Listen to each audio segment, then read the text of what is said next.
Você sabe como ninguém o valor das suas dores e conquistas. Então, por que bancar uma proteção que não cobre as suas necessidades? Eu não banco. Vem para a XP e use a nossa inteligência para encontrar os seguros e planos de previdência certos para proteger você e o seu futuro, seja qual for a sua escolha de vida. Vem proteger o que é único. Vem para a XP. Abra sua conta.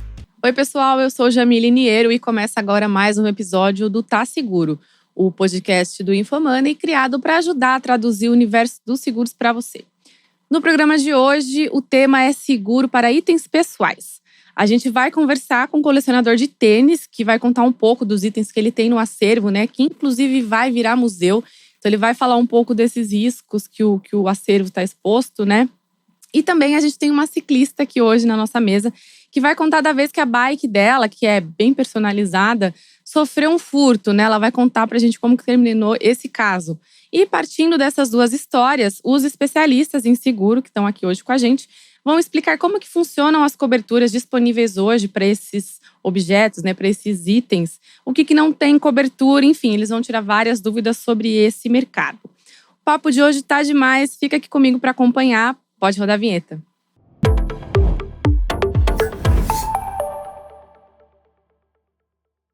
Bom, pessoal, no episódio de hoje eu vou apresentar aqui para vocês os nossos convidados para a gente começar esse programa que está bem recheado aqui. Temos ali na ponta o Rodrigo Clemente, que é empresário e colecionador de sneakers, né, Rodrigo? Tudo bem? Bem-vindo. Obrigado. Vai ser um prazer comentar com vocês. Bacana. Temos aqui do lado dele o Almir Fernandes, que é gerente executivo de portfólio, serviços e benefícios da Brasilseg. Tudo bem, Almir? Bem-vindo. É um prazer estar aqui com você e compartilhar um pouco da experiência da Brasilseg com todos os seus espectadores. Maravilha. Do lado do Almir temos a Mariana Miranda, que é a head de vendas e marketing da CAD Seguros. Tudo bom, Mariana? Tudo bem, é um prazer enorme estar aqui com vocês hoje. Ótimo. E por fim, temos aqui do meu lado a Cláudia Mancini, que é jornalista e fundadora do site Block News. Tudo bom, Cláudia? Tudo bem, obrigada pelo convite. Legal. Bom, para a gente começar essa nossa história aqui hoje, né, o nosso programa, eu vou pedir para o Rodrigo contar a história dele, né, Rodrigo? Você estava até adiantando um pouco aqui para a gente no bastidor, né, que você é colecionador de sneaker. Sim. E o nome correto é esse mesmo, sneaker. Muita gente chama de… Eu chamo de tênis, eu gosto de chamar de tênis, mas assim, a galera fala muito de sneaker, a gente até criou o mundo sneaker por isso, que você acaba pegando o português e o inglês que todo mundo fala.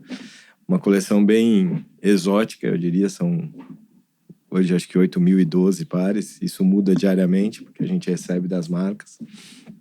É uma coleção que a gente guarda num bunker e que agora vai ficar aberta ao público para que eles visitem e conheçam um pouco. Começou há muito tempo atrás, quando eu era jogador de basquete, e na época não tinha muito dinheiro para o tênis, então eu ganhava muito, né? E essa paixão acabou seguindo por toda a vida, e depois que eu consegui um pouquinho mais de recursos, eu fui conquistando espaço, fui colocando um pouco mais em casa, até o dia que minha esposa olhou para mim e falou assim, cara… Não cabe todo mundo aqui. Não dá mais, entendeu? E aí eu montei dentro do escritório uma sala, aí deixei eles expostos, aí começou a crescer um pouco mais, aí se tornou um andar e hoje virou um museu com 2 andares e um bunker. Você mandou algumas fotos pra gente, né? Vou pedir pro pessoal colocar aqui na tela.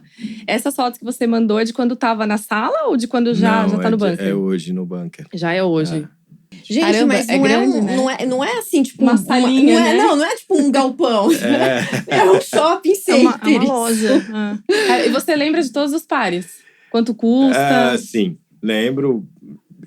Obviamente, às vezes esquece alguns, mas a gente não tem repetidos, né? Então, se vem, eventualmente, eu ganho um tênis que é repetido, a gente doa para não ficar… Não é uma acumulação isso. De fato, é uma coleção onde a gente valoriza quem cria, porque você tem uma série de fatores aí, né? O design do tênis, a marca, a história dele. Então, e a gente criou tudo que tem na cultura e no cenário do tênis ou do sneaker, como a gente quiser, tudo que envolve ele. Então, você tem o skate, você tem a bike, você tem os bonecos, você tem quadros, tem obra de arte. Então, tá muito ligado o dia a dia. do sneaker com uma cultura muito ampla, né? Então a gente transformou isso num espaço aconchegante, onde as pessoas podem... É legal aqui até nessa foto que tá perto, que aonde tá essa porta de cofre é onde você entra no lugar onde, na linguagem do sneaker, é uma sala que não tem massagem, aí só tem tênis que é super raro. Tênis de 85, do Michael Jordan, tênis assinados. Eu tenho um tênis do Shaquille O'Neal, tamanho 56 assinado aí dentro, luva do Mike Tyson, coisas que estão dentro dessa cultura toda.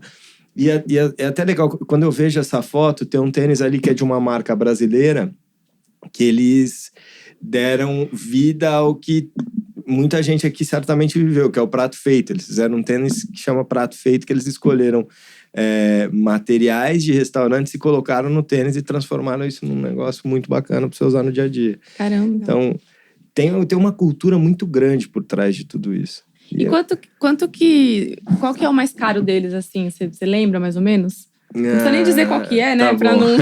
Mas pra gente ter uma ideia de Tem valor. tênis assim. de R$1,5 milhão aí. Caramba. E todos eles têm seguros, estão segurados? Todos estão segurados. O lugar hoje é segurado, né? Não dá pra... Aí você mensura por um valor É isso que eu ia te total, perguntar. assim. Como que foi feito esse seguro? Foi feita uma lembra? avaliação com o pessoal da seguradora e eles olham pelo montante, pelo nível. E aí a gente faz uma pesquisa de cada item e aí eles fizeram um seguro. Rodrigo, uma pergunta. Você tem catalogado todo Tem. ele? Todo ele? Tem. E agora a gente vai... Quando eu abrir o Museu do Mundo Sneaker em agosto, as pessoas vão poder clicar, a gente vai reduzir um pouco a quantidade de tênis para trocar todo mês, né? Esses que ficam expostos, assim, você disse. Eles vão estar mais abertos e as pessoas vão poder buscar, catalogar e entender o que acontece. A história de cada um. Que interessante. E quem faz esse trabalho? Você mesmo? Meu filho. Porque ele herdou ele tem paixão. 15 anos hoje. Ele herdou a paixão e o pior, né? Ele tem o mesmo número do pai. Então, Pronto, melhor, né? Melhor. Pra ele, né? Pra mim, eu só falo pra ele, cara, cuida, não estraga. Então, a pergunta que vocês fizeram aqui no bastidor foi, pô, você usa? Uso. Acho que tênis tem que ser usado, não é pra você ficar ali exposto só. E eu troco todo dia. Ele compõe o que eu vou vestir, não é ele fala o que eu tenho que usar no dia. Então, Você pega primeiro o tênis e depois você pensa na roupa. E aí, dependendo do lugar, eu deixo no escritório. Como fica no mesmo espaço do escritório, eu vou lá e eu preciso ir em um lugar assim, eu vou trocar para pegar alguma coisa. Então, eu faço isso durante o dia. Não, como é que você escolhe esse tênis pensando nessa questão do seguro, né? Porque, por exemplo, se... Não estamos querendo isso, mas, por exemplo, se você estiver com um dos tênis e for roubado em algum lugar que você foi, esse tipo de seguro cobriria? Ou não, nesse caso não, quando você está na rua é muito difícil de cobrir. Eu fiz o seguro para o espaço, porque aí o espaço em si é onde todo mundo visita. Infelizmente é muito difícil, eu acho que nem tem, se eu não me engano, seguro hoje para a rua com tênis, né? Deve ser um produto que, se não tem, está muito próximo de ser lançado, porque o mercado de tênis no mundo está crescendo cada vez mais. Então é um item que as pessoas tendem a segurar com o tempo, né? Porque eu vou te dar uma boa notícia. Esse é o nosso tema principal aqui. Na Brasil Segue, você tem seguro desde que ele esteja dentro da sua bolsa. Nós temos um produto que o nome dele é Bolsa Protegida. Se você tiver mas aí eu não com tênis dentro, mas pelo menos você preserva o que você tem guardado. Se está transportando ele para alguma exposição, alguma coisa desse tipo, você sofreu alguma abordagem, a gente dá cobertura para o tênis. Muito legal saber disso, eu não tinha nem ideia, fico até feliz de saber, mas assim, de fato, é uma preocupação geral, né? Eu evito dar bobeira, assim, mas eu não deixo de usar, não, o tênis. Acho que foi feito para usar e eu não vou privar a minha vontade de colocar o tênis. Obviamente, eu não vou sair andando em locais de alto risco. Com mais caro, né? Não vou, mas eu uso. Como que você atesta que o tênis tipo o Michael Jordan 85 é aquele mesmo? A gente tem um time hoje que tem um crivo para avaliar e você tem uma série de fatores que você identifica um tênis falso, desde a sola, determinadas marcas, o pontilhamento, você vai com luz negra. Hoje você tem empresas especializadas nisso, tem uma grande rede hoje do mercado de tênis aqui no Brasil que lançou uma certificadora de tênis. Então, mas tem muita falsificação. E é em cima disso que faz o seguro. Sim, em cima da nota fiscal, de onde você comprou. Então, hoje são tênis que a gente também tem que ter todo esse trabalho de certificação, porque senão... É um mercado muito... Ele cobra. Né? É uma galera muito exigente essa. Então Agora uma pergunta, Rodrigo. A gente percebe muito na relação com o tênis que tem uma tendência muito americana. Agora, o europeu também cria produtos que geram tendência? Gera. A gente pode ver pelo Vert, né? Que é uma marca europeia e que ela não chama Vert. Né? Ela chama Veja lá fora. Ela só não pode ter esse nome no Brasil. Vert é francês, né? Então, você tem hoje aqui... E é uma tendência. Se você for aqui no shopping do lado, a loja que mais vai ter volume é a deles. Então, tem uma tendência que também vem muito de lá. É que o tênis ele está muito ligado ao basquete, ao esporte. Ele aumentou por isso. Então, não dá para falar que não é uma tendência que foi colocada pelos americanos. Mas você tem uma influência europeia chegando aí também muito grande. Você tem os italianos fazendo alguns tênis muito fortes. Você vê marcas como uma Louis Vuitton, que até outro dia era uma marca super tradicional. Eu vou usar até uma forma que não me entendam mal, mais rococó, né? Era uma comunicação mais... Hoje você já tem grafite dentro de uma loja da Louis Vuitton. Então você tem uma loja super despojada, que mudou muito. Então, essa influência ela acabou gerando um barulho no mundo todo. No mundo todo. E o Brasil também tem feito bem bonito, assim. A gente tem designers aqui muito foda, muito fortes, né? O Pedro, por exemplo, com a Pied, tá fazendo um trabalho muito bom e tá conduzindo algumas marcas mundiais aqui no Brasil. É um mercado de crescimento absurdo. E, Almir, pode fazer a sua pergunta que eu faço na sequência aqui. Pegando um gancho, né? Quando a gente olha o museu que ele está criando, né? Possivelmente também a seguradora pode ter ajudado, né? Se fosse o nosso caso, nós ajudaríamos também, porque uma coisa é você indenizar um item ou indenizar o total em função do incêndio, alguma coisa desse tipo, uma inundação, né? Um vazamento de água que pode causar algum dano ao bem precioso que ele tem. Mas tem um trabalho que antecede isso, que todas as seguradoras fazem, inclusive a Brasil segue e faz, que dar apoio para todo o protecional. Dizer o seguinte, olha, para você que tem um museu, para você que tem aí uma quantidade significativa de itens que são inflamáveis, possivelmente você vai ter que instalar um determinado nível de proteção que preserva o seu bem e evite que tenha um incêndio. Então, a indústria do seguro é muito mais do que aquilo que efetivamente se vê nos filmes ou que se conta que pegou incêndio e teve uma indenização. Então, um trabalho preventivo muito grande por trás, que possivelmente que foi feito isso também com o museu do A gente teve que ter um cuidado, principalmente com incêndio, né? Até vou aproveitar aqui para falar que a gente fez um episódio sobre seguro para galeria de arte, para esse tipo de situação. Então, também dá uma conferida lá, gente, que tem muito disso que o Almir falou. Mas o que eu queria perguntar para você, Almir, é mais voltando assim para a parte do item pessoal mesmo, né? Que o Rodrigo comentou que tem muita marca de fora, que acaba vindo para cá, ou então eu imagino que você também deve ter tênis que você comprou lá fora que não tem aqui no Brasil. Muito. Como que funciona pro seguro de item pessoal nesse caso? Tem que ser um produto brasileiro? Pode ser trazido de fora? Como que funciona? Não, pode ser um produto importado desde que ele tenha comprovação de renda. Comprovação que o item foi devidamente comprado. É meio um modelo parecido do que o Rodrigo tem. Olha, ele, para certificar que aquele produto é verdadeiro, ele tem maior valor ao produto se ele tem a nota fiscal. No nosso caso, para a indenização, simplesmente a gente vai pedir os documentos necessários, e nesse caso não só o tênis, mas como outros itens pessoais, a gente vincula a indenização à apresentação da documentação. É um processo relativamente simples, né? Em alguns itens a gente até flexibiliza a relação, acho que o tênis poderia ser que, como é de uso, né, poderia se flexibilizar a documentação para efeito de indenização. E que outros itens que você vê assim sendo segurado, que as pessoas buscam segurar? Não só na Brasil Segue, mas de repente em algum mercado, algum caso que você conhece. Aí eu abro para você também, Mariana, se quiser contar algum relato nesse sentido, fiquem à vontade. Com relação ao nosso produto e itens pessoais, nós procuramos observar o consumidor como um todo. Então, o consumidor está atrelado ao seu CPF, ao seu e-mail e tudo aquilo que ele transaciona nas redes sociais e que pode gerar alguma perda para ele. Então, a gente procurou criar um produto que monitora aí o CPF dele, o e-mail, para saber se não está sendo usado indevidamente. Então, nós tomamos o cuidado de proteger um pouco do mundo digital. Protegemos dentro desse produto também a transação financeira. Então, toda vez que ele fizer um saque ou ele sofrer alguma coação, fazer uma transferência, alguma compra, nós protegemos, indenizamos o cliente em função de um roubo, digamos assim, por uma operação sob coação. E também nós procuramos proteger os itens que ele tem dentro de uma bolsa, que é comum hoje, infelizmente, nos grandes centros. Nós estamos passando por uma onda muito grande de roubos rápidos com a intenção de levar a bolsa e o conteúdo. E nós definimos um rol de objetos que são frequentes dentro de uma bolsa.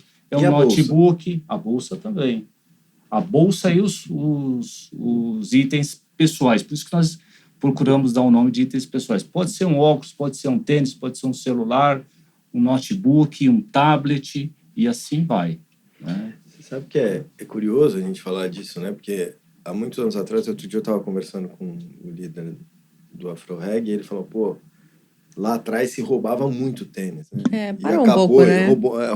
Roubava muito. Parou porque o celular virou o item mais muito fácil melhor, de roubar, né? A pessoa já tá com ele na mão, não sabe calçar, né? E a gente costuma brincar dentro de casa, na agência onde eu lidero, que assim, ninguém sai com 10 mil reais abanando na mão, mas sai com o celular bobeando, né? Então... Que hoje também não tem celular muito barato, né? Então... Mas é uma dica até. Acho que o tênis ele tomou uma proporção tão grande que ele não vai dar para ficar dentro da bolsa, até porque a gente vai ter que andar. Agora, como vai mensurar isso e como você vai valorar um seguro para um tênis,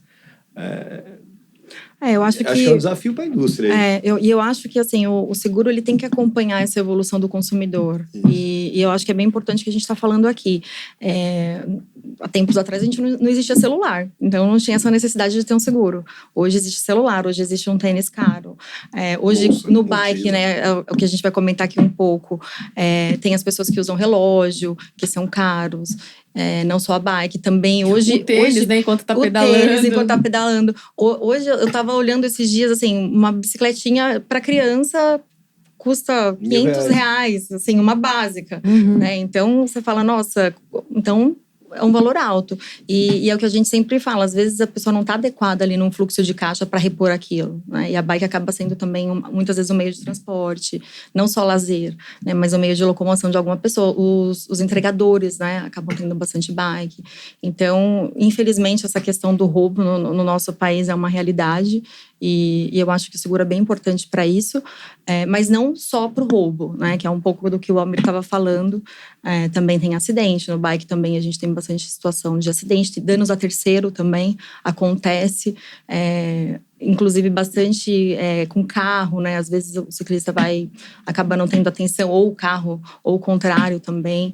Então, eu acho que o seguro tem evoluído com o consumidor. Eu acho que é bem legal isso para a nossa indústria, né? A gente ir acompanhando o perfil das pessoas e buscando soluções e criando soluções. E quando a gente conversa sempre com os consumidores, igual a gente está aqui hoje, eu acho que a gente vai buscando alternativas, né? Acho que isso é bem legal.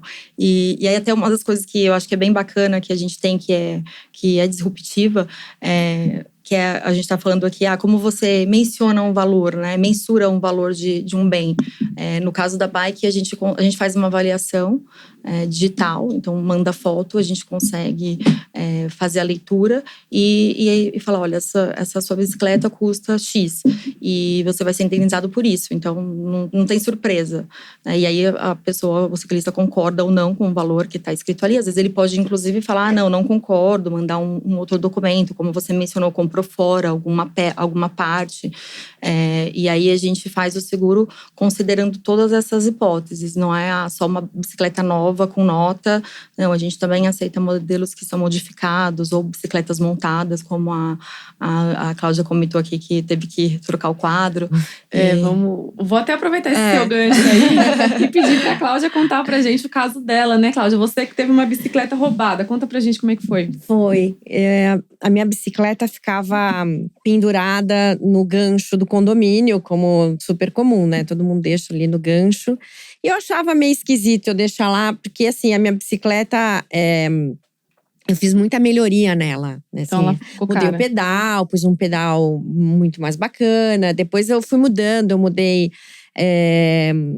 todo o sistema de freio, enfim. Então ela tava meio turbinada. E aí um belo dia eu passava assim por esse gancho, a hora que eu ia estacionar meu carro. E aí um dia eu passei e não vi a bicicleta e vi outra. Eu falei, ué, será que eu me confundi, né? Aí eu passei de novo. Aí eu comecei a andar em tudo quanto era gancho. Falei, cara, roubaram minha bicicleta. E aí, furtaram, né? Corrigi aqui. Bom, enfim, aí eu acionei o condomínio. Só deixaram outra no lugar, é isso? Deixaram outra no lugar. Evoluiu trocaram. um pouco, né? Tinha uma bicicleta infantil. Tinha uma lá. Caramba. Tinha uma lá. Falei, bom, que era Mas não é a minha. Não é a minha, porque a minha,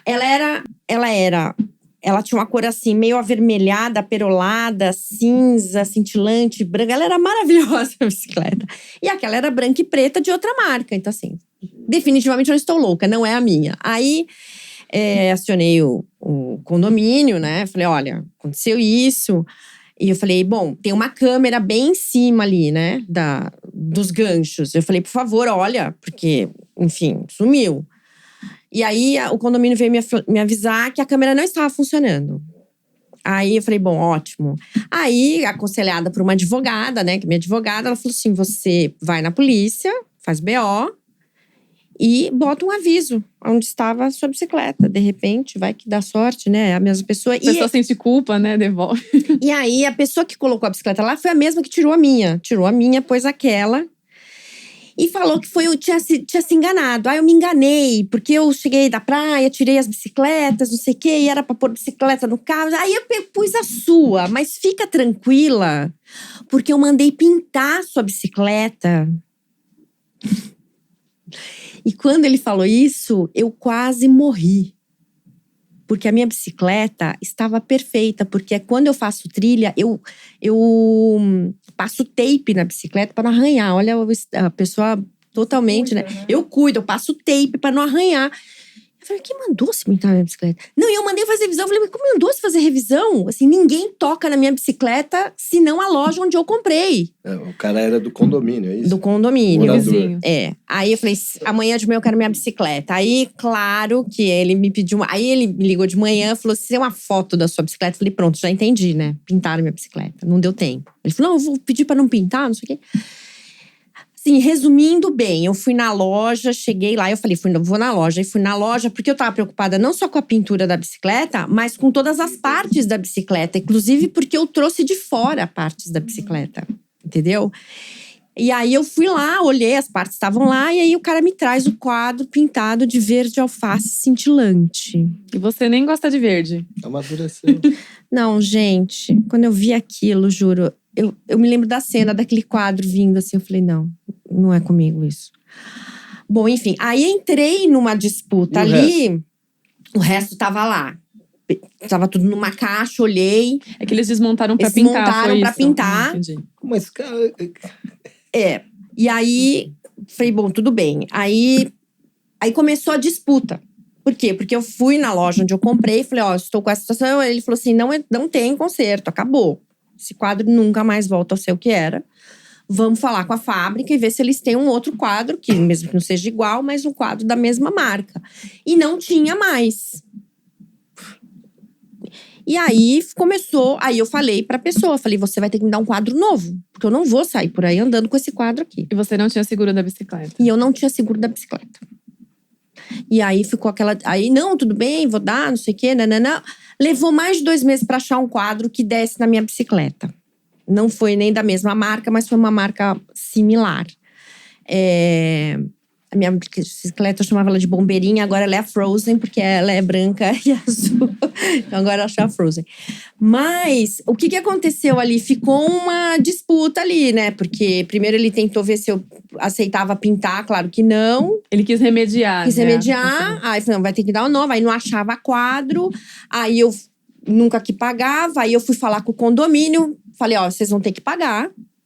Vocês vão ter que me dar uma bicicleta nova, inteira nova. Eu quero uma bicicleta inteira nova. Aí, uma das subsíndicas falou de jeito nenhum, que está no condomínio aqui, nas regras do condomínio, você tinha que ter posto cadeado Eu falei, então, também tá na regra do condomínio que eu pago segurança e vocês se gabam de colocar 80 câmeras no condomínio e justo aquela não funcionava. Ah, tinha parado 15 dias antes. Então, 15 dias antes parou e vocês não viram? Então, assim, não foi de suporte algum. Tava lá dentro. A minha advogada falou assim, a responsabilidade é deles, tá lá dentro. Isso acabou indo pra polícia. Faz quanto tempo porque eu fiz isso, o BO. curiosidade? Faz uns 5 anos, mais ou menos. E aí, o que aconteceu? Eu achei Tudo que eu bem, já tivesse visto de tudo na vida. Não, você não viu. Eu tô bem resumindo. Gente, eu tô muito resumindo a história. Porque foi já tá vai e vem, Cara, vai que e vem. surreal. Muito surreal, muito. Eu não acreditava, assim. Aí, o que aconteceu? Eu fui pra polícia, né? Porque eu fiz o BO, a polícia foi no condomínio. Aí eu fui lá, a pessoa também foi lá, não sei o quê, nananã. A polícia falou, olha, você… Então tá, então ele te pagou e a gente termina aqui. Eu falei, não, porque ele declarou que eu disse que não era pra me pintar, que eu aceitava que ele só pintasse. Ele mentiu, na verdade. Ele disse que a bicicleta era igual, a que estava lá era da esposa dele. Ele tirou a minha coisa da esposa. E que a bicicleta era igual e que eu tinha dito que valia pintar. E eu nunca disse isso. Eu nunca disse. E os itens que você tinha modificado, eles continuavam lá ou ele tirou? Os itens estavam todos lá. Depois a loja foi muito correta. A loja montou a bicicleta e ainda falou, olha e vê se tá faltando alguma coisa. Estava faltando a bolsinha, né, que a gente carrega debaixo do banco. E estava faltando o farol. Que tinha sumido. E aí, enfim. Então, o que aconteceu depois disso? A minha bicicleta fica dentro do apartamento. Você perdeu a confiança de deixar ali. Nem com cadeado. Fica dentro do meu… E é muito chato essa coisa do gancho. Ele assumiu alguma coisa, não? Então, o condomínio… eu entreguei a carta pra eles e falei, vocês vão ter que entregar essa carta pra ele. Vocês vão ter que entrar, porque tava eu e o condomínio ali. Não, tava eu e o condômino. Eu e a pessoa que disse que se enganou. Então, vamos dizer aqui que a pessoa se enganou. Eu deixo pra polícia resolver se não se enganou ou não. Mas, enfim, ele disse que se enganou. E tava eu com ele. Chegou uma hora que eu fui lá e entreguei a carta pro condomínio. Falei, agora vocês cuidem disso. Essa carta era o quê? Era a carta dizendo que eu queria uma bicicleta e as especificações. Ela tinha que ser exatamente como era a minha. Entendi. E aí o condomínio entregou pra ele. No final, a loja da bicicleta achou um quadro, finalmente. Falou, temos este quadro aqui, é semelhante ao seu, é equivalente, não é a mesma marca, mas é equivalente. Se você topar, aí eu topei e fechou ali. Mas assim, o que aconteceu? Primeiro que eu fiquei nessa disputa aí. Vamos achar o quadro, não vamos. Fiquei sem bicicleta. É isso que eu ia falar. E se você precisa da bicicleta ou fiquei sem bicicleta, pra alguma competição? O que você usava a bicicleta pra fazer o quê? Então, eu Além pedalava em grupo. Pedalava em grupo. Porque essa é a questão. Eu tenho muito medo de ser assaltada.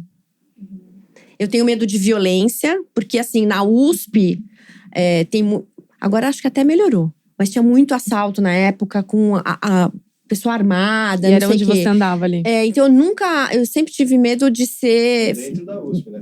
Dentro da USP. Na rua também tem, né? Mas eu tô falando isso porque eu pedalava também na USP. Pedalava na rua, um grupo, e pedalava dentro da USP. Então eu nunca pedalei sozinha. Porque eu tenho medo dessa violência. O cara vira armado. E claro, tinha medo de roubar minha bicicleta. Você tinha medo do roubo, não do furto, né? Eu tinha medo do roubo, mas eu tinha… Mas eu tenho medo do furto.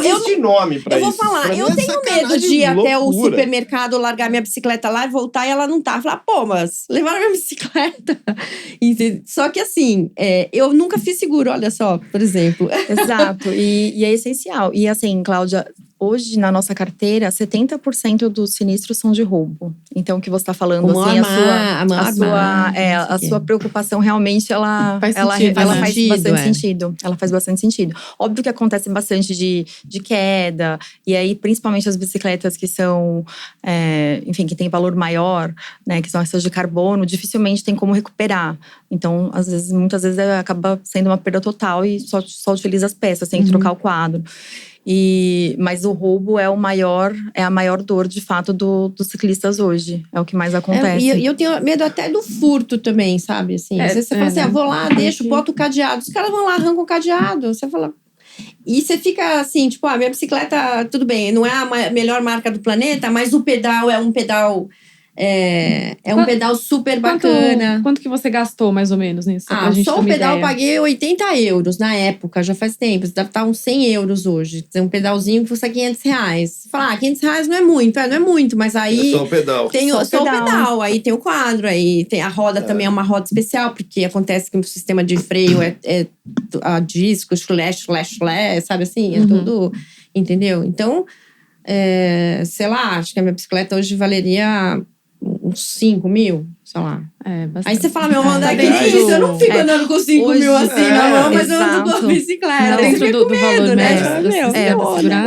Hoje a maioria, assim, boa parte da carteira, sim, são bicicletas até 5 mil reais. E não é um valor baixo. É um valor, é o que eu falei. Não, assim, antes quando a gente… Acho que até mais sua bike. Não, só o pedal assim, aquela não é a melhor marca que tem, não é a mais chance, mas as peças são bacanas, entendeu? Assim, somando tudo, eu tenho uma dúvida, assim… A gente, quando fala de seguro, eu vou pegar o carro como exemplo, quanto mais velho, às vezes nem dá para segurar, né? Ou quando seguro é mais caro.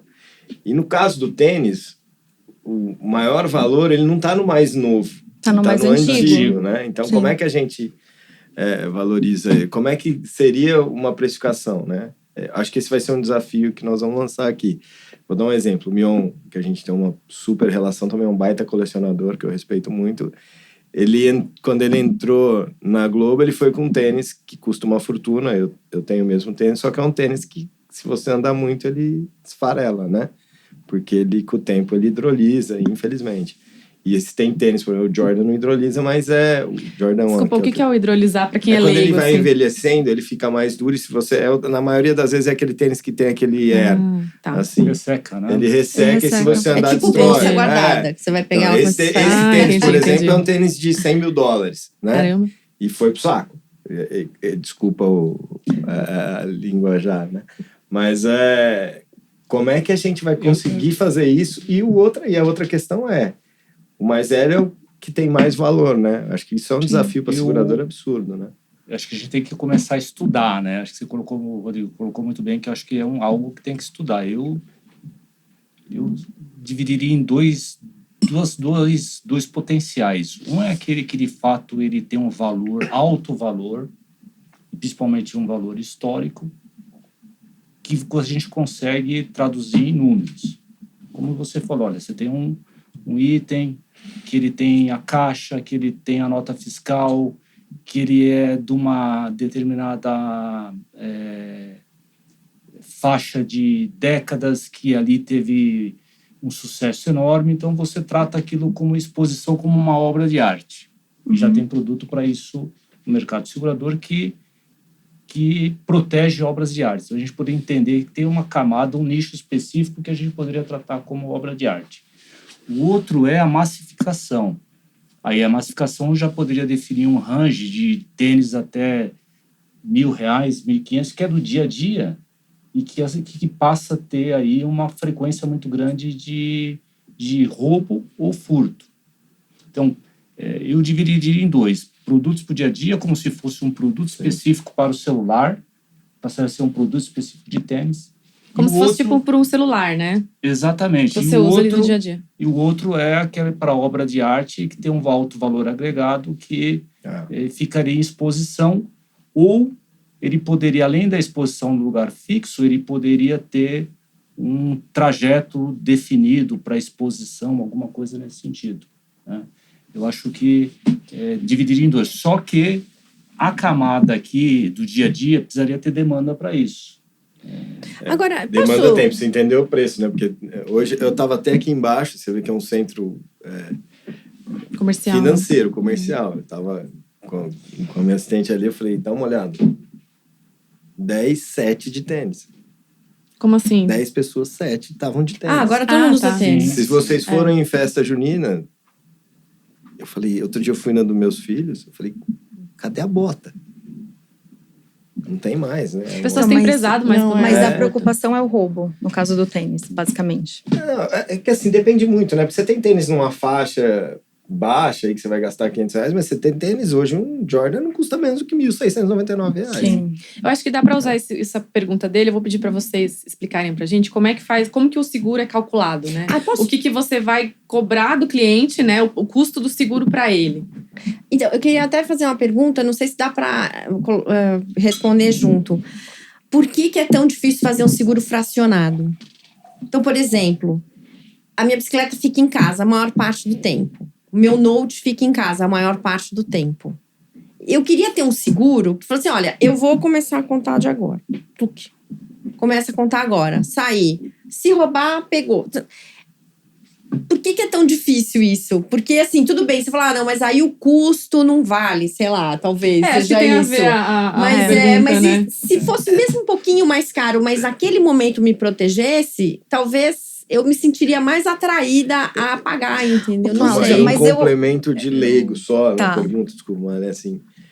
Quando a gente vai fazer um seguro de um carro, a primeira pergunta é que ele fala em que região você está e se você está numa garagem coberta. Isso seria muito similar ao que a gente falou? Mas eu acho assim, no caso da bike, assim, a gente obviamente faz essa pergunta, mas ela não acaba sendo um fator que influi, né, em custo. Mas, assim, falando até de um modo geral, Cláudia, o seguro, o princípio dele é a mutualidade, né? Então, se você tem muitas pessoas contratando, até para você conseguir ali repor o bem e manter o equilíbrio desse ecossistema. E aí, se você começa a tratar isso, assim, de maneira muito pontual, o valor que é reduzido, ele acaba não fazendo tanta diferença do que você diluir ele no ano, né? Por exemplo, você falou, eu não gosto de ter, não quero ter uma policy, por exemplo, anual, porque eu acho que eu tô pagando mais porque eu acabo não usando tanto bem. Mas se você, por exemplo, fosse acionar ele toda vez que você fosse numa competição, por exemplo, provavelmente você pagaria exatamente o mesmo que você pagaria num ano. Porque esse período que que a bicicleta ou o seu notebook está na sua casa, ele está precificado nesse um ano. Entendeu? E então, assim, existe bastante a gente vê algumas empresas, a gente já teve um produto assim, para automóvel, que era a Liga Desliga, e não teve muita aderência, que era o que a gente estava falando aqui, acho que foi você que comentou que alguma outra empresa falou sobre isso, então não teve muita aderência, e era exatamente isso, você ia sair da sua casa e ia para Campinas, você ia lá e ligava o seguro. Só que aí, é o que eu falei, o custo, as pessoas esquecem de ativar o seguro, então aí acaba sendo um problema, porque aí a pessoa fala, poxa, mas... Eu fui, mas eu não ativei, né? E aí eu bati o carro ou eu preciso de uma assistência. Aí faz o quê? Um conceito de mutualismo que ela colocou muito bem, né? Resume basicamente em que muitos pagam e poucos utilizam. Só que esses poucos que utilizam já basicamente compromete grande parte de tudo que foi arrecadado. Vou pegar um exemplo, no automóvel, que você citou. Automóvel, em torno de 5% usam o seguro.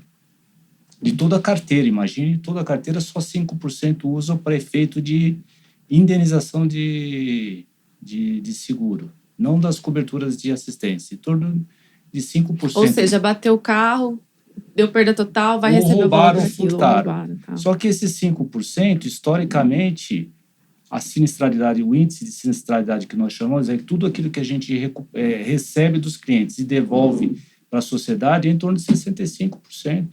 Então, você vê que só 5% equivale a 65% de tudo que a gente arrecada. Esse é o conceito do mutualismo. O pay-per-use que você falou, ele acaba se tornando muito caro. Porque você vai concentrar sempre no risco. É o seguinte, olha, meu filho vai para a faculdade hoje à noite. Então, eu vou ligar a chavinha para ele ir na faculdade. Historicamente, faculdade e hospitais... É o pico do risco, né? É onde mais se furtam carro e roubam carro à noite, porque tem concentração de veículos estacionados na rua. Uhum. Então, se você ligaria a chave, levaria o veículo para uma maior concentração de exposição e, possivelmente, naquela mesma região, roubariam e furtariam vários veículos. Você estaria pagando por um risco quase certeiro. Então, esse é o conceito. Por isso que tem olhando assim, é um desequilíbrio mas de fato é como se comporta Mas a existem carteira. algumas seguradoras que têm algumas opções de algumas carteiras de seguros assim. Mas é o que eu falei, a gente já teve no passado, a gente está sempre testando, buscando, acho que é um pouco do que a gente estava falando aqui, de se adaptar, né, às necessidades dos clientes. Mas eu acho que tem uma outra questão do seguro também, que até o Amir estava comentando, que é essa questão do serviço. Então, no bike, às vezes você pode estar pedalando e quebrar uma corrente. Faz o quê? Né? Que não é um roubo, né? Que não é um roubo. Então, é uma situação. Então, às vezes acontece muito, e tem estudos sobre isso também, que a assistência hoje ela é muito utilizada. Muitas vezes mais que o próprio seguro residencial, por exemplo. Porque todo mundo tem ali um problema elétrico, às vezes um problema com chaveiro. Então, o seguro de bike também, ele tem o nosso, né? Tem essa assistência também residencial e da bike. Que é o que eu falo. Já aconteceu comigo de quebrar corrente. Eu falo, gente, agora, o que eu faço, né? No caso, a gente acabou pegando um carro, chamou um Uber e foi para casa. Mas se você está num lugar que não tem um Uber, né? Assim, então, é importante saber que você consegue ter um serviço ali que vai te apoiar. Eu acho que esse é o ponto. Assim, quem eu vou chamar nessa hora? Igual o carro. Ai, quebrou meu carro. Tem guincho, mas qual guincho é confiável? Mas o seguro de bike, ele inclui tudo isso? Sim, ele inclui acidente, inclui danos a terceiro. Tipo carro, mas é de bike. Exatamente, essa é a definição. Tem as assistências, tanto da bike quanto residencial. Você vê, né? Eu nunca fui atrás, hein, gente. Agora talvez seja eu pedalo há exato. trilhões de anos, já fiz umas maluquices de bike e nunca fui atrás. A gente falou muito da questão do roubo aqui, né? Mas eu tenho uma dúvida em relação a quando danifica o item. E aí, tanto para bike quanto, por exemplo, para um tênis. Você deu o exemplo aí, né, do Mion, mas eu imagino que você deve ter outros amigos, de repente, que usam o tênis e não usa, na verdade, por medo de danificar. Eu não uso alguns tênis por conta disso. Assim, eu tenho tênis muito antigos, que eu sei que estão enduralizados, que é colocar no pé, sair na rua e perder o tênis. Ou então, como ela disse, esse é um tênis que você tem que deixar, da faixa, né? infelizmente, plastificado. Eu adoro usar todos os tênis que eu tenho. Mas tem coisas que você vai colocar e vai perder. Então, assim, esse caso que eu falei do Mion é de fato uma verdade, assim. E ele mesmo postou. É triste pra gente que ama o tênis, você vê, puta, ele esfarelou. Mas é natural, né? Então, eu cuido pra que ele não estrague. E tem item que não chega a esse caso. Como, por exemplo, você mesmo falou, né, da bike. Quando você vai fazer trilha, você coloca ali a fita de pra zelo, não... né? Como que fica o dano nesses casos? Assim, tanto da bike quanto dos outros itens que você comentou, né? Como que tá o seguro para isso hoje? Então, o seguro hoje ele não cobre, no caso dele, um desgaste natural, né? Ou no caso da Cláudia também, um desgaste natural da bike. Isso não. Mas se ela, por exemplo, ela sofreu um acidente, ela cair, acontecer alguma coisa com a bike dela, aí a gente faz a reposição ou a gente indeniza, né? O valor ali para ela repor, no caso, igual ela comentou, do pedal, que é um pedal diferente. Então, a gente indeniza o valor equivalente à peça que ela tinha. Mesmo quando é um dano parcial. Ela não precisa ter uma... Eu tenho uma questão, assim, eu vivi, infelizmente, e tô aqui, né? Toda essa tragédia que aconteceu no litoral e minha casa alagou, né? Então, foi uma das casas... Caramba, sério? Super danificadas em Juqueí, assim, a parte de baixo do térreo nosso foi pro saco. E eu, coincidentemente, estava com o lançamento daquele tênis da joalheria famosa, tinha acabado de sair nos Estados Unidos, já tinha chego, eu deixei ele lá. Eu consegui levantar. A pergunta é, se um tênis desse, ele estraga numa questão dessa da casa, assim, eu tô tendo alguns ajustes lá, principalmente por causa do condomínio, como é que fica a reposição desse item? Ele é pago também ou não? Como seria? Pago em valor desde que tenha uma cobertura específica para conteúdo. Que aí, no caso, assim, seguro residencial, né? O que né? seria o conteúdo? Tudo que tá na casa, por exemplo, a cozinha. E me interessa a bicicleta também, por exemplo. É conteúdo também. O que ele tem que estar dentro do seguro da casa. Da casa. Ele é um conteúdo. Mas como da é que casa. a gente sabe disso quando a gente contrata um seguro? Como é que você sabe essa questão do conteúdo? Ele está claro na... Você define um valor específico para isso. Tem duas possibilidades. Estabelece um valor específico ou você declara o bem. Hoje, por uma questão de praticidade, já está... A maior quantidade de apólices emitidas com a definição do item específico. Mas no caso do bike, no seu caso, por exemplo, mesmo no condomínio ou na sua casa, o seguro também cobre. Mas É só aquela questão que ele tinha que tá com cadeado. Isso é essencial. Porque senão acaba sendo um furto simples. Né? E aí isso é que você tem que dificultar o risco, né? Ele tem que romper alguma barreira, né? Então, se tivesse com cadeado, você teria cobertura mesmo no seu condomínio. Isso entraria no seguro de bike, não no seu seguro residencial. Tá, mas aí… Exceto se fosse no caso que o amigo falou. Mas aí… se eu tô na rua… Bom, mas se eu tô na rua aí é roubo, furto… Se você bom, vamos supor, você parou a bicicleta aqui e foi tomar um café. Se ela tá no cadeado, é indenizado Isso também. Isso tá na pólice com letra grande? Tá. Porque eu nunca ouvi dizer. Tá. Inclusive, eu acho que é um trabalho para seguradora, é um trabalho muito difícil, né? Porque você imagina, eu, por exemplo, na minha casa no litoral, inúmeras coisas foram estragadas, né? Aí como é que você consegue pontuar? Não, eu já tive casa roubada. Eu acho que é impossível até estar na letra grande. A gente tem que fazer um episódio aqui só de seguro residencial. Porque você fala… É um assunto de muita amplitude. É muita coisa que você vai colocar um garfo, você comprou esse garfo. Então, é muito complexo. Acho que é impossível estar em letras grandes tudo, mas… Por isso que eu te fiz a pergunta, Almir. Não, é letra grande a questão, assim, em que situação você tem direito a? Não, mas foi um pouco do questionamento que eu fiz pra ele. Em que situação não tem, né? Como é que a gente sabe, né? Aí ele falou, é pelo valor. Tá bom, mas o valor… Eu nunca fui abordado assim, eu tenho seguro de quase tudo, mas assim, hoje eu tô tendo uma aula aqui do que você falou sobre a questão dos itens dentro de casa, então eu nunca tinha visto isso, assim, ter tido essa canal visibilidade. De distribuição e a informação correta no momento da contratação é fundamental. Quer seja num corretor de seguros, que dá todo o suporte, ou quer seja também no canal financeiro, que no nosso caso, os nossos gerentes das agências do Banco do Brasil são extremamente preparados para isso, para dar essa informação. Vamos pegar no exemplo do nosso caso. Só no seguro de itens pessoais, a gente indeniza 200 bolsas protegidas por mês. 200 bolsas, que levaram a bolsa. 200 itens pessoais, né, dentro da cobertura de itens pessoais, 200 sinistros, 200 clientes que tiveram ou um sinistro por coação, né, e retirou dinheiro, ou a bolsa. E o nosso índice de satisfação é elevadíssimo. No residencial, como você colocou, a gente está indenizando em torno de 2.500 a 3.000, dependendo do mês. Esse mês foi um mês um pouco difícil, porque nós estamos indenizando o temporal no Rio Grande do Sul. E já teve outro também. Então, nós temos basicamente 2.000 a 3.000, dependendo do mês, só de indenização de residencial. E grande parte dessas indenizações já são dentro do fast track, porque o cliente faz o aviso sinistro via mobile. O que é esse fast track? Traduz aqui pra gente. É uma indenização rápida. Entendi. Indenização rápida, porque no passado pedia-se uma série de documentação para o cliente que chegou-se à conclusão que não era desnecessária, mas hoje já tem tecnologia para fazer comprovação de bem e também quando você começa a ter uma centricidade maior e olhar o cliente como um todo, você olha o histórico dentro da companhia ou dentro do canal financeiro, pressupõe que a possibilidade de ter alguma irregularidade é muito baixa. Então, a gente acaba tornando a indenização muito rápida. O prazo legal que nós temos é 30 dias, mas a grande maioria hoje é indenizada em 7 dias, da data do aviso.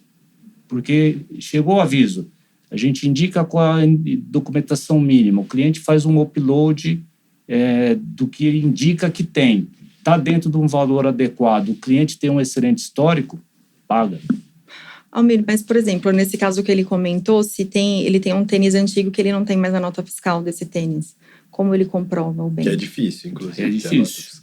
Se a nota e aí, fiscal nesse caso, como funcionaria? Nesse caso, a gente teria que ter, no mínimo, ter algum histórico, alguma relação dele com o tênis. Se não tiver isso, sei lá, se ele tiver uma foto que ele usou o tênis.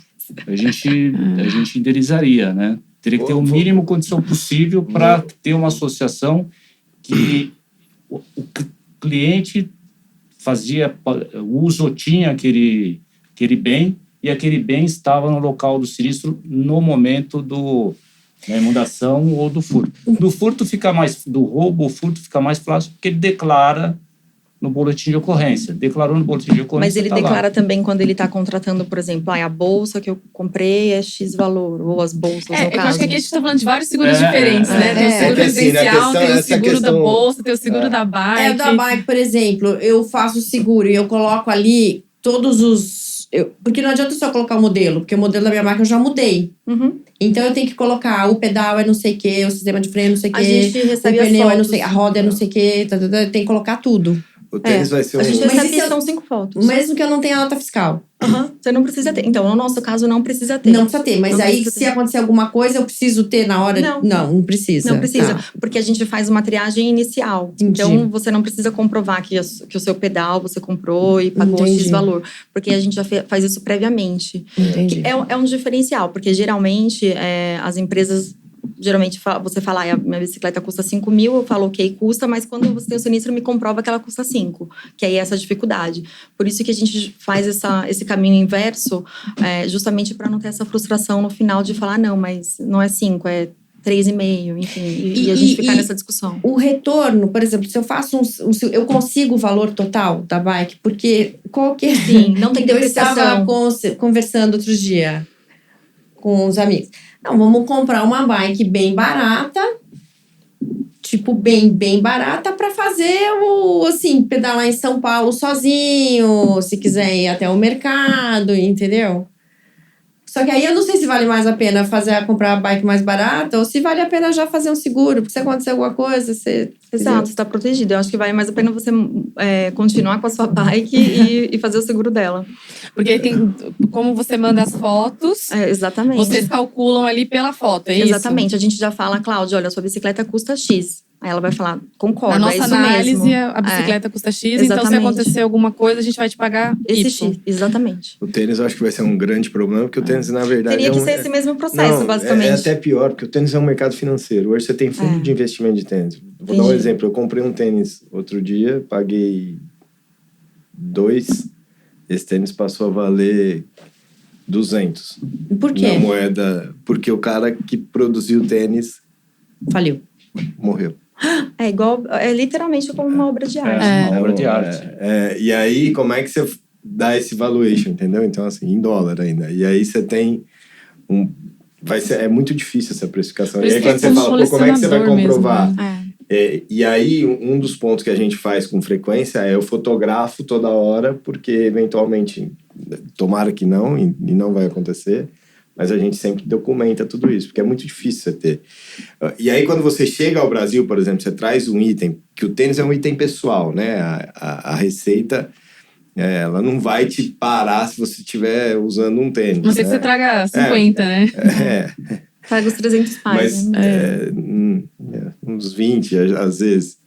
Hoje, como é que eles falam? Mas esse tênis aqui, eu já sei que esse cara aqui é aquele rapper famoso. Eu falei, tá, mas ele já era meu e tá usado, né? Mas tá trazendo. E aí você paga um imposto em cima daquilo que o cara vai na internet e busca. Será que seria a mesma coisa aí ou não? Eu trataria como um acervo mesmo, como obra de arte e precificação tailor-made para aquele acervo. Eu acho que poderia caminhar. Foi feito isso no meu caso. Mas o cuidado que você precisa tomar é se a sua coleção não tá, sei lá, você avaliou ela por, sei lá, vou colocar 1 milhão. Sim. Dá até o exemplo, até usar a Cláudia como exemplo. Então, ela contratou um seguro por... A gente foi lá e falou, olha, Cláudia, sua bike custa 5 mil reais. Só que ela foi lá e resolveu trocar de novo o pedal. E que custou... 100 euros. 100 euros, exato. Ela tem que voltar pra gente e falar, olha, eu preciso fazer um endosso porque minha bike não custa mais 5, custa 5.500. E aí, no seu caso, eu entendo que você teria que fazer esse mesmo processo. Aí eu acho que a gente volta naquela minha pergunta de como é calculado o seguro, né? Que você vai cobrar tanto na bike quanto no bolsa protegida, no item pessoal, né? Tirando essa parte do colecionador, que deu pra ver que realmente é algo bem específico, né? É como uma obra de arte, né? Mas no mundo real, assim, sem ser colecionador. Vou pegar o exemplo aqui do automóvel, que também pode ser para uma residência. Você tem uma taxa versus uma importância segurada. Então, 5% vezes R$1.000 ou R$100.000, que é o veículo. Uma bolsa, dá pra gente trazer um pouco assim para algo um pouco bolsa menos protegida, caro? a gente tem o valor fixo, né? Ah, entendi. É fixo? Valor fixo. Mas e se eu estiver levando um note dentro da bolsa? Então, a gente define um valor fixo de R$3.000. Aí você tem então um seguro. Você tem R$3.000 entendi. Entendi. E aí eu vou complicar um pouco a vida deles, por exemplo. Eu pus meu tênis dentro, pronto. É a mesma coisa. Você tem uma bolsa feita por um designer que morreu. Não, aí não vai pagar. Não, mas é um item que você pagou. Vamos usar aí algumas marcas que vendem bolsa por R$20.000. Esse item vai valer 100. Como é que... A primeira coisa que a pessoa vai fazer é onde é que eu vou usar essa bolsa, né? É igual relógio, né? Volta para quase um item de coleção. Mas ele é um item pessoal que ele acaba virando uma coisa super rara. A própria Louis Vuitton acabou de lançar uma coleção com a Yakusama e que, assim, ela tem 90 e poucos anos. Imagina quanto isso vai valer daqui a um pouco tempo. E você vai sair com essa bolsa... Então, só em ocasiões muito especiais. Mas aí entra uma outra pergunta. Você tem um valor fixo para o bolso ou você pode fazer valores mais altos, por exemplo? No nosso caso, é um valor fixo de R$3.000. Pode ser que tenha uma ou outra seguradora que tenha um valor um pouco maior, mas, na grande maioria, por ser um produto massificado, vai ficar nessa faixa. Se o celular estiver dentro da bolsa... R$3.000. E se ele tiver um seguro do celular, 3 mais o celular? Mais o celular. Aí ele teria que ter outro seguro específico para... Igual que a gente falou aqui, um para casa, um para bike, dependendo do caso, é um seguro diferente, né? Tá aí numa área desafiadora. O grande desafio é a massificação. Você tem uma massificação maior, te possibilita a fazer... o conceito da mutualidade, você tem a massa maior, esse conceito te possibilita aumentar um pouco o valor da importância assegurada, te permite colocar relatividades maiores, como que eu falei... Reduzir a mensalidade no final. Você tem a taxa versus a importância assegurada. Você pode colocar algumas relatividades que nós chamamos. A bolsa sai mais vezes, a bolsa fica mais tempo dentro de casa. Por exemplo, se eu trabalho em home office ou se eu vou todo dia presencialmente. Exatamente. São relatividades que nós chamamos no mercado de seguro que faz com que o seguro fique mais barato ou mais caro, dependendo da quantidade de uso. Esse exemplo que você colocou bem do automóvel é um segmento que está mais envolvido porque você tem um bem que às vezes está em casa, às vezes está exposto a mais risco. Uns andam mais, outros andam menos. A faixa de idade interfere muito em relação ao outro. Então, você tem um automóvel que tem uma série de relatividades maior que gera um preço de seguro que pode ser para o mesmo veículo diferente para você e para mim. Mas eu acho que respondendo um pouco, assim, de maneira objetiva a sua pergunta, sobre como funciona a precificação, são vários modelos. Então, no caso do Almir, ele tem ali um valor fixo que ele vai indenizar. Então, vai ser aquele valor sempre. No nosso caso, a gente já faz o valor em função do valor da bicicleta. Então, se ela é uma bicicleta de valor... A gente faz hoje de bicicletas até 100 mil. E tem bikes que custam mais que 100 mil, que aí a gente acaba analisando... A gente também analisa, mas isso não está na ponta para ser contratado, né? É uma análise que a gente faz interna. Mas até 100 mil... Sim, a gente faz. Mas até 100 mil, a gente tem essa autonomia. Então, a pessoa entra lá, ela coloca os dados, e aí tem algumas variações conforme o modelo, né? O quadro, né? De qual tipo de quadro. E aí tem algum dessas particularidades, assim, da característica, na verdade, de cada bike, que aí a gente coloca o valor e aí calcula o valor do seguro. O uso também influencia, por exemplo, se ela anda com a bicicleta todo dia para ir, sei lá, para faculdade, ou se ela só usa no fim de semana. No nosso caso, a gente pede essa informação, mas é uma informação muito mais estatística. A gente não cobra mais ou menos por conta disso. Qual que é o percentual? É tão usado quanto o carro, o percentual de pessoas que têm seguro de bike? De mercado? No mercado. É um mercado grande? Porque eu não conheço ninguém que tenha. Então, assim, o mercado é muito grande, Cláudia. Tem mais de 5 milhões de bike no Brasil.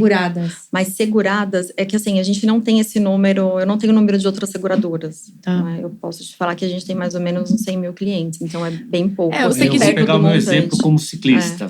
Então você também pedala. penetração é muito baixa. É baixo, né? Eu não conheço ninguém que Porque tenha. de seguro de automóvel é cerca de 30% só, né? Dos automóveis que tem seguro, né? Então, e é o seguro mais contratado. Então deve ser muito deve ser menos. bem Então, mas o automóvel tem a questão, às vezes, também que as seguradoras não aceitam algum determinado tipo de veículo, né? Tem algumas questões, assim, aquilo que a gente estava falando um pouco antes, aplicativo, taxista, tem algumas coisas que são mais complexas. Agora, a bike, a gente não tem restrição, então é mais uma questão mesmo dos consumidores começarem a buscar, né? Assim, Então, será que é um custo-benefício? A pessoa fala, vou ficar pagando, se acontecer alguma coisa, eu pego uma reserva de dinheiro e compro uma nova. Eu acho que, assim, Cláudia, sinceramente, eu acho que é mais a questão do desconhecimento, porque não é um seguro caro, né? Um seguro que você vai pagar quanto é? Então, assim, se a gente... Vamos considerar uma bicicleta de R$2.000, é menos de R$200, menos de R$200 um seguro. Entendeu? Por ano? É. E o da bolsa protegida, quanto que sai? R$9,90 por mês. Por mês. Por mês. E aí aquela indenização fixa, né? R$3.000. Então, da bike é mais barato também. R$9,90, 3 mil. Pois é. Então, quanto que sai da bike? 200 por ano? Quanto que dá? R$9,90? Não dá R$9,90. É mais caro, né? Dá mais caro. Ele é mais caro, mas assim, que o item... O item é mais caro depende também. do preço da bike, né? É muito difícil você pegar uma bolsa de R$3.000 com tudo que tem dentro. Depende do que você anda, né? Se for o meu, dá. É mais básico mas você colocou o notebook, já não deu mais. Colocou o notebook, esquece. Tem que fazer um celular seguro médio. Daí um celular médio. Eu vou, gente... o meu acho que... nem sei, o meu acho que nem chega a isso, hein? Mas aí você pega a maquiagem, você fala que a maquiagem tinha, sei lá, mas o quê? E a maquiagem já não é barata, né? Dependendo da maquiagem, né? Mas, gente, eu sei que esse papo tá muito bom, mas eu vou precisar encerrar, porque senão a gente vai ficar aqui 3 horas de programa e depois os editores vão brigar comigo. Mas eu vou aproveitar essa última pergunta, essa última rodada aqui, para perguntar justamente, assim, qual que é a dica que vocês dão para quem tá pensando em contratar um seguro, né? Seja para um item pessoal, seja para uma bike. O que a pessoa tem que levar em consideração na hora que ela for contratar a pólice, para que seja mais adequada a cada caso, né? Por exemplo, no caso da Cláudia, enfim, o que precisa? Eu acho que, assim, se atentar essas questões de modelo, né? Às vezes eu tô pagando um valor, mas eu tenho uma limitação aqui. Se eu tiver algum imprevisto, eu tenho uma limitação aqui de cobertura. Então, às vezes, a diferença vale a pena pagar um pouquinho mais e ter o valor completo ali, se você tiver algum imprevisto. Então, acho que sempre essa análise. Geralmente, assim, as condições do seguro, em geral, elas são padronizadas, né? Então, dificilmente você vai ver alguma coisa muito diferente. Mas são esses detalhes que a gente comentou aqui. Se tem uma depreciação, se não tem, vai pedir uma comprovação no momento de um sinistro. Eu acho que esses são os principais detalhes, assim, que precisam sempre ser vistos, como o Almir falou, com o corretor ou com o canal que vocês estiverem contratando. Legal. Mas a gente tenta buscar, de fato, melhorar a comunicação, acho que para ter uma linguagem mais acessível, né? E é bem legal esse programa, que eu acho que permite isso, né? Que as pessoas consigam entender um pouco melhor, né? Como funciona o mercado de seguros. E no caso, igual a Cláudia comentou, né? Está em letra grande, né? Se tiver alguma dúvida, sempre perguntar o que tá. Vale, dá para fazer isso, né? Exatamente. Entendi. Com certeza. E você, Almir, qual a sua dica? Eu recomendo que cada um olhe o momento de vida, né? Olhando o momento de vida, veja aquilo que é importante para ele, que faz a diferença na vida dele. Tá bom, então com isso eu encerro aqui. Queria muito agradecer a presença de todos vocês, tá, gente? Obrigada pela conversa, que eu acho que foi muito rica. Quem tá assistindo a gente com certeza vai tirar um monte de dúvida. E é isso, obrigada, Cláudia. Obrigada, Rodrigo, Almir e Mariana. Agradeço muito a presença de vocês. Valeu, obrigada. Obrigado. No programa de hoje, os nossos convidados falaram sobre os seguros para itens pessoais. Se você gostou e está assistindo pelo YouTube, deixa aqui nos comentários o que você achou desse tema e encaminha para os seus amigos se você gostou. Aproveita e se inscreve no canal para não perder nenhum episódio novo. O Tá Seguro também está disponível nas principais plataformas de podcast, então já segue a gente lá na que você mais gosta. O programa de hoje teve a produção de Laura Hernandes, direção técnica de Leonardo Tanaka e edição de Thiago Viana. A coordenação editorial é de Diego Maia e o roteiro e apresentação são de Jamile Niero. Até a próxima! Você pode aprender música clássica aos 20, ou gostar de jogar videogame aos 60, dar a volta por cima aos 30. A vida não precisa ser 880. O importante é ser quem você é. A melhor parte de um seguro de vida é nem lembrar que precisa dele. Mas, se precisar, deixa que a gente cuida de você. Icatu. Vida pra toda a vida.